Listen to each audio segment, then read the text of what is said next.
something to conquer, to achieve, makes life well worth the struggle hard, its pretty ills to disregard. In high endeavour day by day, with this incentive, that he may somehow mankind the richer leave when he has passed away. Forest and field he treads alone, finding companionship in birds, in reptiles, rodents, ye, in herds, of drowsy cattle, fat and sleek, for these to him a language speak, to common multitudes unknown, as tones of classic Greek.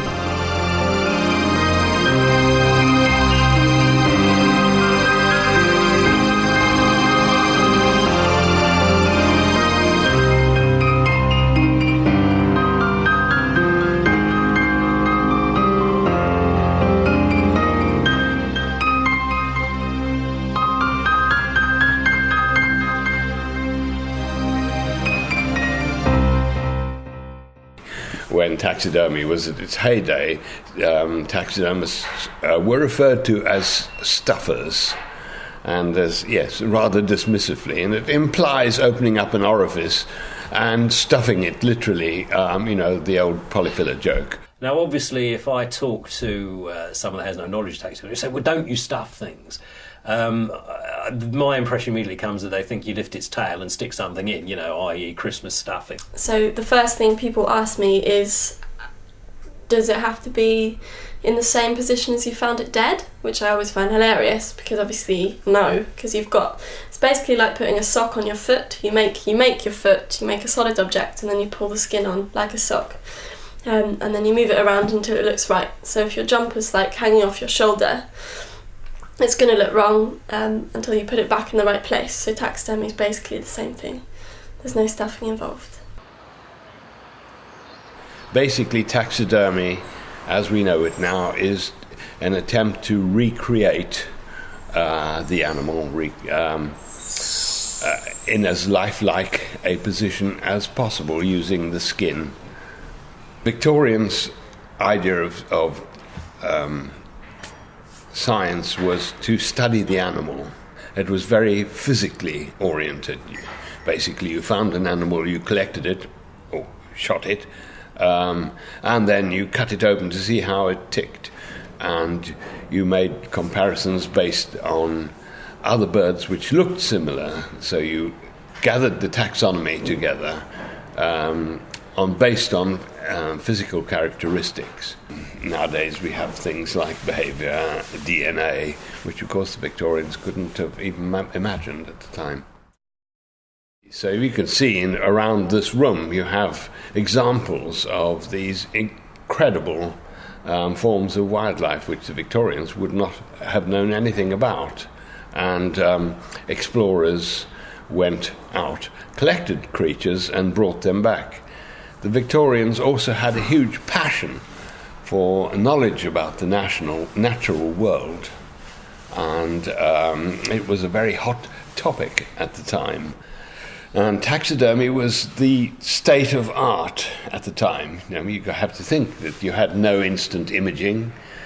There was no other way of really conveying to the population except paintings of what the actual creatures looked like. So you stuffed them, you taxidermied them, whatever you want to call it, mounted them, that's another term, and brought them home. And you had a three-dimensional object which you could show people exactly what the creatures looked like. And this, as we say, was state-of-the-art at the time. It was, it was the IT of the Victorian era, if you like. And it was a big industry. Every town had taxidermists. The scourge of the Natural History Museum is the popular misconception of a brutal taxidermist or whatever have you going out, bludgeoning a little baby seal to death, and then mounting it for exhibition. In the Victorian era, there were the concept of conservation was very embryonic. It wasn't unknown. There were critics, even in those times, but the level of knowledge about conservation hadn't reached anything like the modern state, and people like Mr. Booth were able to go out and collect specimens. And this, in his defence, was over 100 years ago. Unthinking creatures and untaught, they to his nature answer back something his fellow mortals lack, and oft educe from him the sigh that they unnoticed soon must die, leaving of their existence naught to be remembered by.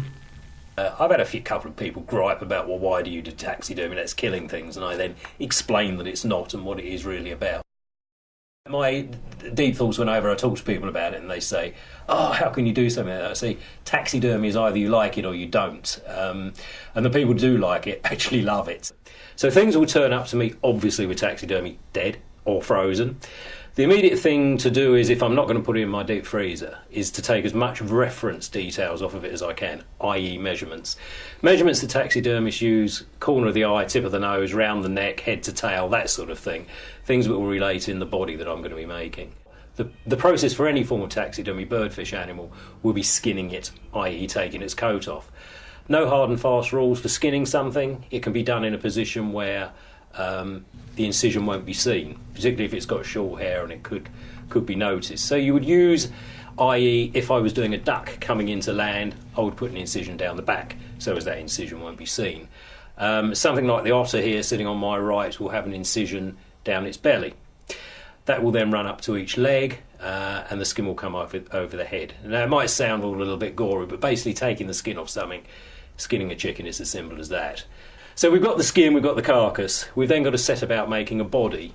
Or today in modern taxidermy, we can buy a commercially made form or mannequin. The bodies, because of the old way I was taught, I actually make a lot of them by hand. And the modern materials is a urethane foam, very dense urethane foam. So to put it in a nutshell, fish carcass will be laying in front of me, or fish in front of me, take a body pattern off of it, carve the body, then I skin it and prepare it for the next stage. So the essence of this early part of the taxidermy and the process is getting its coat off and making that mannequin or sculpture that the skin will go over.